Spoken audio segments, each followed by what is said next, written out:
Alana Pierce there, Ryan McCaffrey here. Welcome to IGN. Alana, we've just seen Watch Dogs 2. You got to visit the developers up in Montreal. Yeah. Get a little extra context, a little extra flavor, talk to the team. It was very exciting. We saw a lot in this trailer. Yeah. First of all, let's start the most obvious. It's set in San Francisco, but in fact the entire, well, a version of the Bay Area, almost San Andreas style. Yeah, I mean, it includes San Jose or Silicon Valley, it includes Oakland, and I think it also includes some of the Northern Bay. You can see Alcatraz in there. Yeah. Presumably you'll get to go It's there, awesome. I hope. And I know they specifically included, like, the Castro and the Mission, which are just Yeah. really culturally relevant districts, but it's not one-to-one scale because that would be insane. It's just supposed to be some really specific landmarks, but it looks super pretty. Yeah, the footage looks incredible. Yeah. Even right down to the seals at the pier. Yeah, They're out there. The garbage on the streets. it's accurate. Hopefully they don't bother to render the Bay Bridge traffic, but that is neither here nor there. happen. Then how about the protagonist? We got a new protagonist. Yes. Bye-bye Aiden Pierce, no relation to you that Thankfully. we know of.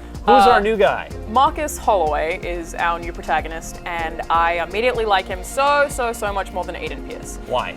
I mean, Aiden Pierce, even just by virtue of his story being a revenge story in Watch Dogs 1, was just really insular and selfish, whereas Marcus Holloway's story is about him joining DedSec, a hacker group, and being socially impactful and rounding up a group of really talented people to make a change. So he's like a social guy.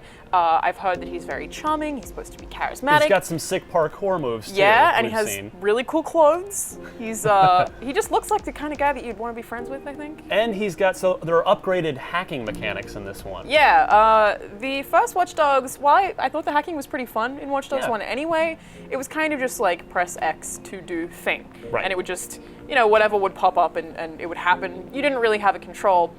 Whereas in Watch Dogs 2, you can hack something, but then you get to decide what to do with it. So every vehicle in the game is hackable, for example.